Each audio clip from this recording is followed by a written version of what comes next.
Welcome back to Bullshit Creepypasta Storytime, where I know what you're thinking. You just uploaded that Gaming Mysteries on Monday, shouldn't you be sick by now? And look, I'm working on it, but in the meantime, I figured I would tell you guys a spooky tale. Also, that Gundam video might be up before the month is over, and so today, I'll tell you the horrific story of Pokemon Blue Tears, which opens up with a series of quotes, so you know it's gonna be gold. Pardon me, sir. How much do you want for this? It's free. Take it. What? Are you sure? I can pay you the letter F line. I said take it, now get out of here. The above was a brief exchange of words between a very edgy young man, probably in his late 20s, when men are at their edgiest, and myself at a yard sale I happened by. I always find the most interesting things at yard sales and flea markets. I'm normally there for books, but I'll occasionally happen across something else that I find worth my time. Oh, how precious your time must be. I didn't find any books this time around, so throw that subplot out the window, but the entire sale seemed to be comprised of children's toys, clothes for both little boys and little girls, as well as some items I'd expect a young married woman to use. Silken night clothes, stacks of cheesy romance novels that I had no interest in, and in parentheses, I can't read pure romance. I need something like murder or mystery to make it interesting. So murder, mystery, romance, got it. I'm really enjoying this Pokemon story so far, by the way. But there was jewelry, as well as several cases of makeup, most of which appeared to be half-used. I found the used makeup to be in bad taste. If you no longer had a use for it, throw it away. Don't try to peddle what's touched your face to other people, ... It's disgusting. I kept those thoughts to myself, though, by saying them out loud inside my head with the story. However, as the man running the small junk sale seemed far from stable, and completely out of place in this paragraph, as I was about to leave... That doesn't connect with the last... Never mind. As I was about to leave, something blue peeking out from underneath a small gray plush caught my eye. Colors always catch my attention, especially blue. The author loves blue, so I lifted the plush to examine it. To my surprise, it was a Pokemon Blue game! Not that I had been looking for one, but I felt like experiencing a little nostalgia. Even though the first generation of games wasn't my favorite, it reflects back on a much simpler time in my life, back before this story happened in the yard sale thing. The cartridge had the word Tears written neatly in black across the image of Blastoise. I assumed it was a nickname of sorts, the worst nickname ever, but perhaps the previous owner of the game cried a lot. It was within a bunch of child things. Perhaps they were young enough to be labeled a crybaby by others, and Tears was just a nicer name. Either way, you're not helping that person's self-esteem right now, Captain Author. Anyway, I got the game for free, but I left $1 on the table, just so I'd feel better about taking it. Sorry for talking shit about that makeup, here's $1. When I got home, I inserted the game in my SP and turned it on. The sound at the startup screen was greatly distorted, It sort of fluctuated from being several tones lower than normal to being nothing more than a low rumble. It was, unsettling to say the least. Naturally, I assumed the game was faulty, but I thought I'd play through until something froze on me. May as well set up the story's death flags early on, after all. The previous owner, this Tears person, still had a game on file, as would be expected with a used game, but no information about playtime, character name, or anything else of that sort was displayed when the options was highlighted. Curious, I chose the previously started game, just to see where they were with everything. Whatever that means. But a child was bound to have an interesting game, with creative names, don't get your hopes up. Insight into the innocent mindset that was slowly becoming rare. With each passing year, somehow, I'm not going to explain why, don't ask. Upon choosing the previously saved game, I was met with a black screen, and silence. I felt disappointed, The game seemed to already have messed up on me. I was about to turn it off when a dialogue box appeared. I began to read, but the text was moving painstakingly slow. So everybody get ready for this thrill ride. 10 dots. I've been robbed of everything, dots. My title is champion, dots. My grandfather's respect, dots. Even my Pokemon are dead. Because of you, dots. Dots, I won't stand for this, dots. I will come find you. I was confused. Who was speaking? Who were they speaking to? It certainly couldn't be the person playing the game. But my heart rate had picked up out of what I assumed was fear. All those dots were terrifying. It had been a while, but I know this wasn't normal. But curiosity continued to keep me locked onto the game. Hooray for cliches! As the black screen faded away, the music belonging to the inside of the Pokemon Tower began playing perfectly, dots. The sound obviously wasn't as broken as it appeared at the beginning. Obviously, the scene revealed when the black faded was that of the appropriate area, though this sentence doesn't make any sense. The Pokemon Tower, period. There we go. The not-so-familiar-to-me sprite of your in-game rival, Blue, was standing in front of one of the many graves inside the tower. He stayed there for several minutes, the disturbing music continuing to play throughout his silence, before he finally said something. This ends today, dots, for both of us. With that, he left the tower. My screen followed him, for some reason.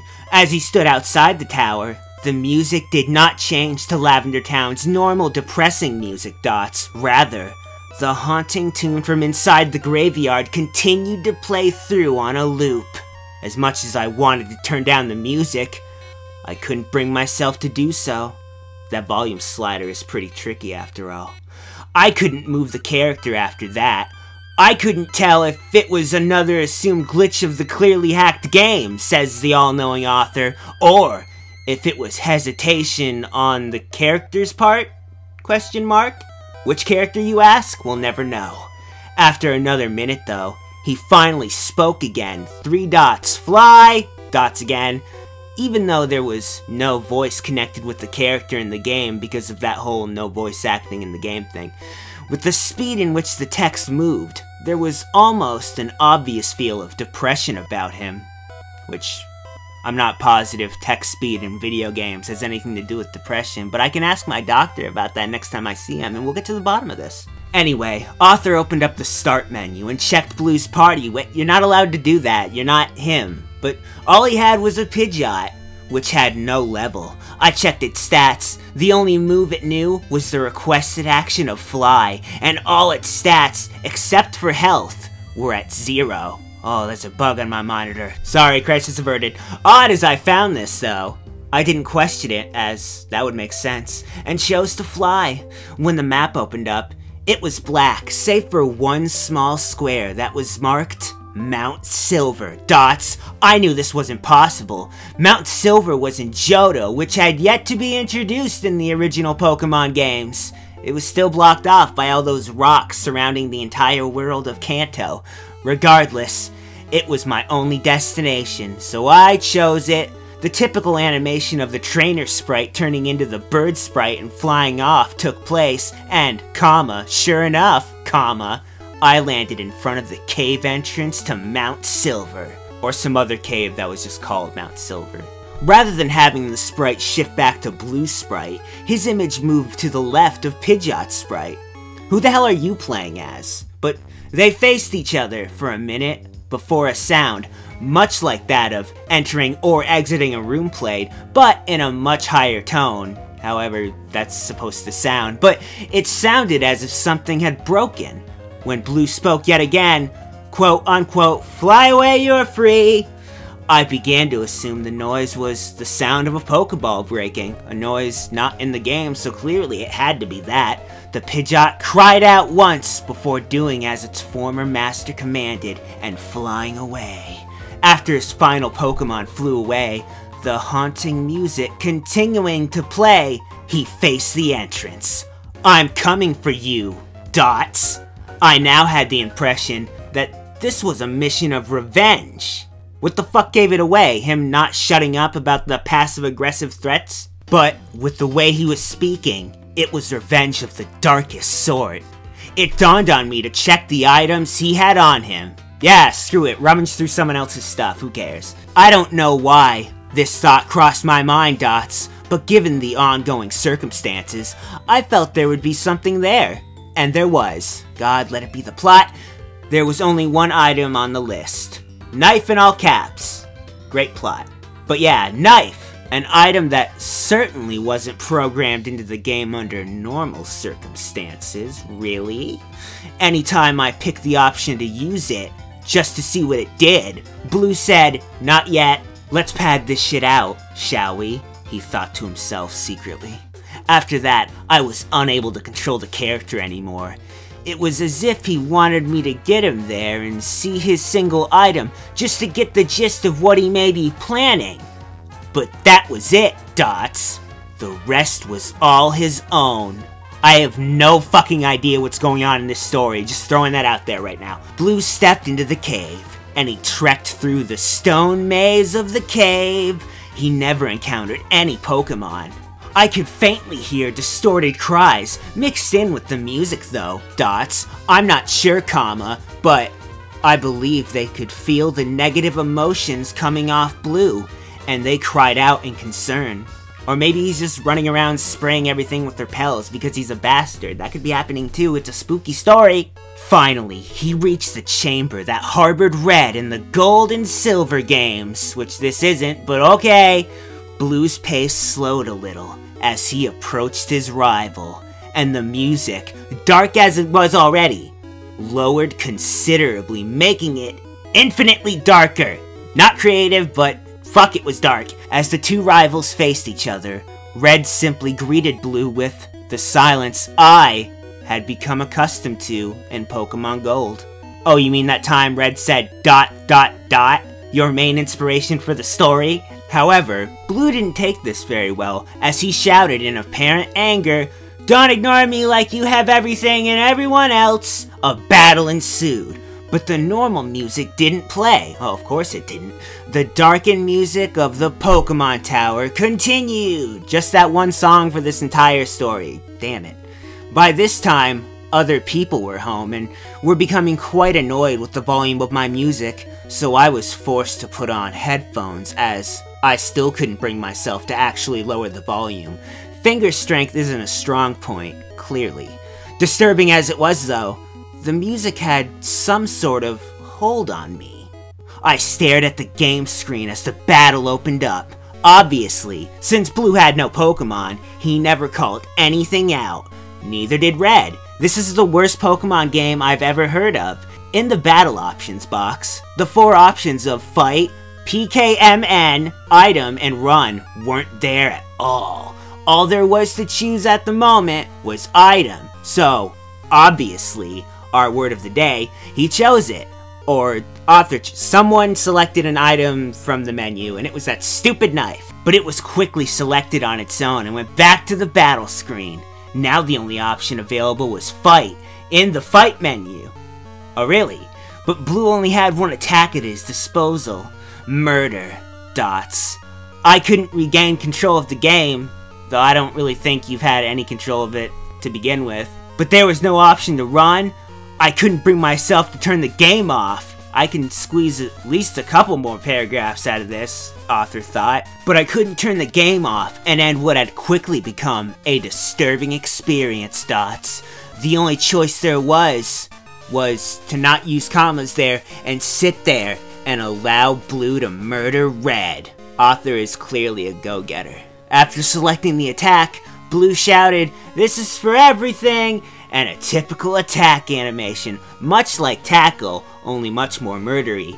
But instead of a single strike, Blue attacked repeatedly. The dark music in the background began to pick up its pace and became more high-pitched, Dots. It was painful to listen to as it reverberated through my headphones, but I never removed them. I suck.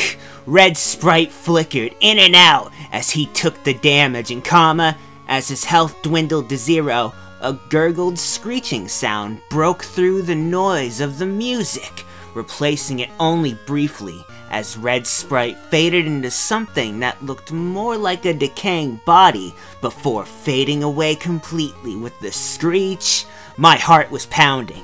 I was beginning to get a throbbing headache, and yet my eyes remained glued to the screen as the remainder of the scene played out. Shit, did you tape the Game Boy to your head? As the music replaced the screen once again, doesn't sound right, but another dialogue box popped up as Blue spoke again, and we have 4 lines of so many dots, ending with, "See you in hell, dots." The battle options box popped up again. Fight, the only remaining option, words left out of sentences. Blue selected it yet again, but instead of murder, the attack option available was suicide, a very anti-productive attack. There was a moment of hesitation, but Blue finally attacked himself with less fury than he had Red, because reasons. As his own health fell to 0, a lower gurgled screech replaced the high-pitched Pokemon Tower music, which had been playing for days at this point, and his sprite faded away. Only when the decayed sprite faded in, he wasn't facing the battlefield, dots, he faced me! These 3 words get their very own paragraph, congratulations. His screech continued on, growing in volume to the point where the pain it caused equaled that of a migraine, dots. And yet I still kept the headphones in.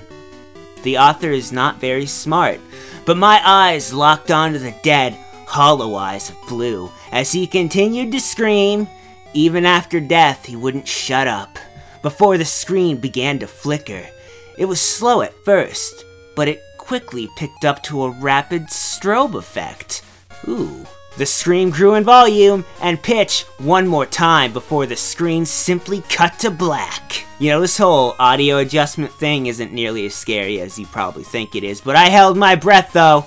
My heart pounded so hard against my chest that it hurt. You have so many problems, God. I deeply hoped that it was over, but considering the fact that I couldn't move or hear any noise outside the headphones, which could just be ear damage due to your stupidity, by the way, but I fearfully assumed that it wasn't, dots, and I was right. White lettering began slowly typing out across the screen, and comma, as each word formed, comma, I read a series of lines. I finally got my revenge. The life you, in caps, ruined is now faded away.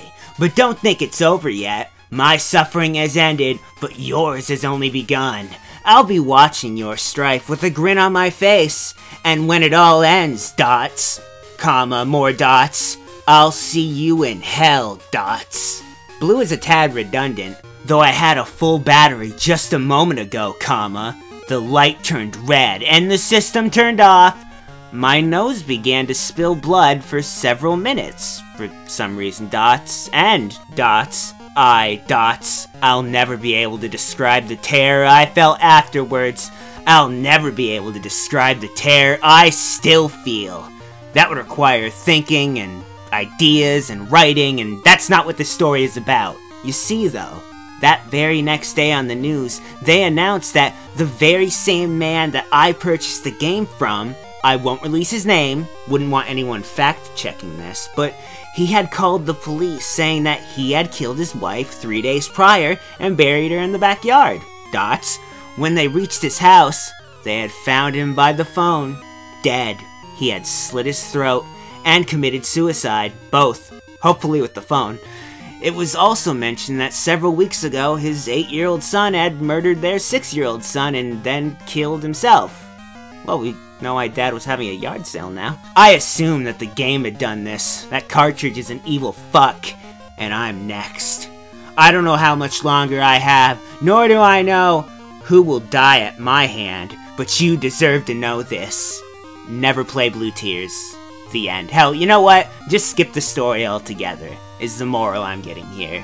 And will do, spooky ghost person. Will do. This has been Bullshit Creepypasta Storytime. Thank you for watching.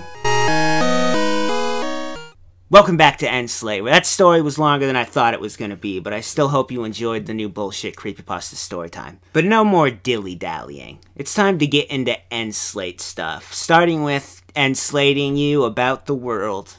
And the first thing about the world is the last video I did on this channel, which was a gaming mysteries on Paper Mario The Thousand Year Door, the beta of it, unused content. I did that on Monday.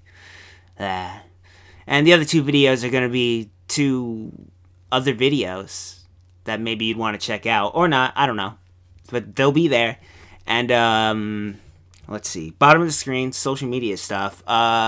Nico does the art for the channel, and like the intros and the art and stuff, so follow him. And then I have social media stuff. You can follow me if you want, I don't know.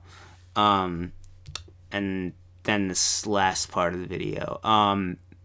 If you like the video, or you like my videos, and you want to subscribe, or share, or like, or any of that stuff, it's greatly appreciated, and it helps the channel grow, but I'm not going to force you to do it. Is that everything?